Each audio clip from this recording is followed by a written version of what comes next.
Bueno, y ahora sí, la tenemos a Julia aquí con los detalles más importantes, ¿no? De algo que es inmenso, que le preocupa al mundo entero. Decíamos nada más y nada menos que el acuerdo entre Estados Unidos y China y probablemente el fin o la tregua en esta guerra comercial. Sí, una cosa para decir de esta guerra comercial, que me parece que está bueno también mirarla desde el ombligo argentino. Está bueno que se hayan calmado los ánimos a nivel global, creo que a todo el mundo tranquiliza. Porque además a Argentina le vino muy mal esa guerra comercial en el sentido de que los aranceles al acero y los aranceles al biodiesel nos hicieron perder bastante plata. De hecho, el biodiesel son unos 1.200 millones de dólares. Ahora, hay que decir una cosa. Lo que arreglaron Estados Unidos y China es que China le va a comprar gran parte de los commodities que le había dejado de comprar, entre ellos soja, porque China estaba desesperada buscando soja por el mundo después de esta guerra comercial, y los mercados que se iban a ver beneficiados por esta guerra comercial eran Brasil y Argentina. Claro, nos va a afectar directamente. China nos iba a comprar más en el marco de la guerra comercial, y ahora no, ahora le va a comprar a Estados Unidos. Entonces también atención a eso, porque Estados Unidos produce lo mismo que nosotros, y es lo mismo que necesita China. Entonces, digo, no es que esté diciendo que la guerra comercial sea buena, sino que estoy diciendo, cuidado, porque si miramos nuestros intereses, que es lo que no ha estado presente para nada a lo largo de esta cumbre, a nosotros nos conviene que China nos compre a nosotros, no a Estados Unidos. Julio, me comentaban que el modelo de crecimiento chino está cambiando. Durante muchos años lo hizo a través de la inversión y ahora a través de las variables del consumo. Sí, hay una parte muy importante que tiene que ver con la transformación de la población y de las formas de vida en China. China es un país que históricamente fue rural, con una poca población urbana, se está urbanizando, hay éxodos de población rural que va hacia las ciudades a vivir, tiene que ver con su propio desarrollo tecnológico, y eso también cambia el consumo. Por ejemplo, empezaron a comer carne, empezaron a comer una gran cantidad de productos que para nosotros son parte de la dieta, pero que para los chinos no. Bueno, entonces eso también de alguna manera nos beneficia. Ahora, quiero decir un par de cosas respecto de los acuerdos. Digo, pasando en limpio, porque tuve posibilidad de acceder a todos los acuerdos de la Cancillería en relación a Francia, a Japón, bueno, a Estados Unidos, a China, a Jamaica, es decir, una serie de acuerdos, todos de declaración de interés en relación a determinadas cuestiones, ninguno sobre plata, sobre inversión concreta. Sí. De hecho, los escuchaba más temprano y estuvieron bien en el sentido de que no hay inversiones muy concretas. Los dos que tienen inversiones concretas son Estados Unidos y China. Si nos vamos a Estados Unidos, son unos 2.000 millones de dólares, como mucho y poniéndole entusiasmo, y son solamente en inversiones energéticas. Es lo único que le importa a Estados Unidos. Hay uno que tiene que ver con un gasoducto de Vaca Muerta a San Nicolás, otro que es para la construcción de energía eólica, otro que es para paneles solares y corredores viales en el marco de los proyectos de participación público-privada. Se acabó, digo. Y además, todo lo que dice en relación a lo firmado con Estados Unidos es declaración de interés en relación a invertir en estos proyectos. Es decir, todo también muy laxo, muy parecido a lo que fue el Davos y el mini Davos. Nos vamos a China y es bastante más concreto. Yo por eso suelo decir, y lo vamos a estar explayando esta tarde en el diario, no es necesariamente resultado del G20. Esto es una especie de cosecha tardía. Están recolectando un poco tardíamente una relación que se construyó antes y que fue criticada por Cambiemos y que ahora, sin embargo, está recogiendo los frutos. Brevemente, vamos a exportarle cerezas a China. Habló el presidente de unos 100.000 puestos de trabajo respecto de esto. Bueno, es difícil de estimar. No está nada escrito. Lo que él dijo el presidente, imagino que lo habrán calculado. Claro. Espero que tenga algún cálculo sólido, pero no está escrito eso. Bien. De todas maneras, es interesante porque te paso a decir, exportación de cerezas, es muy importante exportar cerezas. 1.000 millones de dólares nos prestan los chinos en materia de capital de trabajo para financiar, entre otras cosas, empresas. Hay una duplicación de las compras de soja y de poroto y aceite.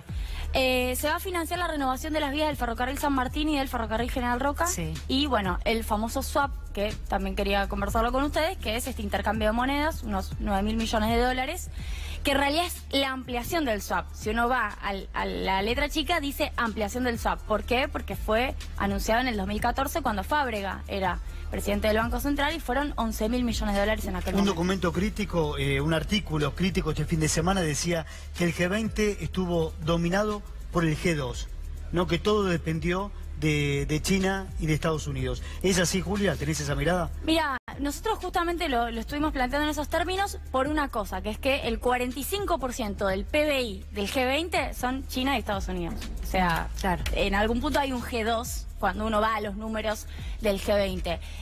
Y estuvo hegemonizado en el sentido de que estaban todos esperando que existiera algún tipo de reunión bilateral que calmara los ánimos, y existió.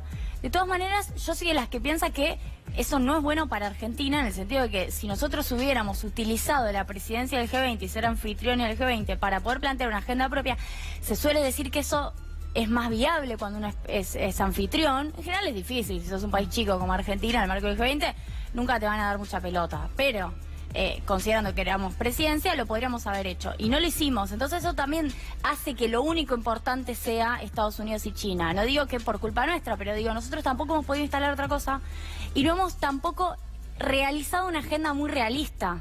Nuestra agenda era el futuro del trabajo. Cuando yo decía no tenemos Ministerio de Trabajo, ni tampoco Ministerio de Ciencia y Técnica, porque el futuro del trabajo está vinculado a la innovación. Después, en relación a la alimentación sustentable, era otro eje. Argentina tiene un aumento de los productos alimenticios en torno al 400%. Eliminamos el SENASA. Yo quiero decir una cosa en relación al SENASA. Los controles fitosanitarios, por ejemplo los del SENASA, son los que permitieron que Argentina ingrese con limones a Estados Unidos, entre otras cosas. Cuando con Dani hacíamos el programa 24P, tuve la oportunidad de ir a Concordia y hablar con los productores de naranjas, también producen pomelo allá, y te decían, mira, nosotros si no es por el SENASA, no podemos entrar a otro país porque los países desconfían de nuestra calidad, de los productos. Entonces también hay una realidad, desarmar el SENASA va en contra de una alimentación sustentable. Y el tercer eje de Argentina es infraestructura. Bueno, cayó un 30% la inversión en obra pública en el presupuesto 2019, la planificada. Y la verdad que es paradójico que planteemos infraestructura cuando estamos desinvirtiendo. Y voy a poner un ejemplo. El diplomático canadiense que asaltaron, bueno, ese diplomático investigaba, su tema de investigación era la importancia de la obra pública para el desarrollo. Cómo los países invirtiendo en rutas, en autopistas, en escuelas, en hospitales, logran mejorar la calidad de vida. Bueno, lo pongo como ejemplo, porque seguramente todos se acuerdan de ese diplomático. Argentina está retrocediendo en ese punto. De hecho, él fue quien nos habló también de, bueno, la participación pública-privada, y estaba como interiorizado en eso, en esos aspectos. Y vos recién mencionabas algunas inversiones que tenían o serían bajo esa modalidad también. Estamos hablando de inversiones de privados que después darían su rédito o regresarían el rédito de esas inversiones a esos mismos privados, y con todos los riesgos que implica que sea o que no sea un Estado, con todo lo que eso implica, quien realiza la obra o avanza con la obra. Yo siempre menciono el ejemplo España, porque en España resultó malísimo, de hecho llegó a la justicia, hubo obras que no se terminaron. Bueno, es muy complejo, pero lo resalto porque vos recién hablabas de ese tipo de inversión también, Sí, ¿no? corredores viales. Claro. Con OPIC, que es una corporación, todo esto que se firmó con Estados Unidos es solo con una corporación, que es la corporación que es prestamista de las constructoras en Estados Unidos. Es interesante lo que decís, porque no es necesario ir a buscar ejemplos de PPP. Parece que hay que ir a ver, por ejemplo, las privatizaciones en los 90 y cómo se comprometieron muchas empresas privadas a hacer las obras que el Estado no iba a hacer. Ejemplo muy claro, las empresas eléctricas, después de la privatización de SECBA, que era todo el sistema de servicio eléctrico y de gas en Argentina, dijeron que iban a llevar electricidad y gas, entre otras cosas, a todo el país. Eso era en realidad después se dieron cuenta que en las villas, en los asentamientos, en los lugares en donde no era seguro que hubiera un consumo muy elevado, o se hablaba de que se iban a colgar, no valía la pena. Entonces no hicieron los tendidos eléctricos, no llevaron los gasoductos, tampoco llegó las líneas telefónicas. Después de la privatización de Entel con Telecom y con Telefónica, la gente no tenía línea telefónica porque no se hacían las inversiones. Entonces, sencillamente lo que yo digo es, miremos lo que ha pasado en la propia historia argentina cuando el sector privado se dedicó a invertir, en teoría. Lo único que hizo fue poner la plata en donde le convenía. Entonces yo dudo mucho de la conectividad nacional si solo depende del sector privado que ponga plata para rutas. Bien, Julia, muchas gracias. Ya seguramente contaremos, es un lujo contar con tu presencia, lo haremos en otra oportunidad. Un lujo estar con ustedes dos grandes conductores de todas las tardes. Gracias. Bueno, te quedas al diario. Me quedo en el diario. Gracias. Bueno,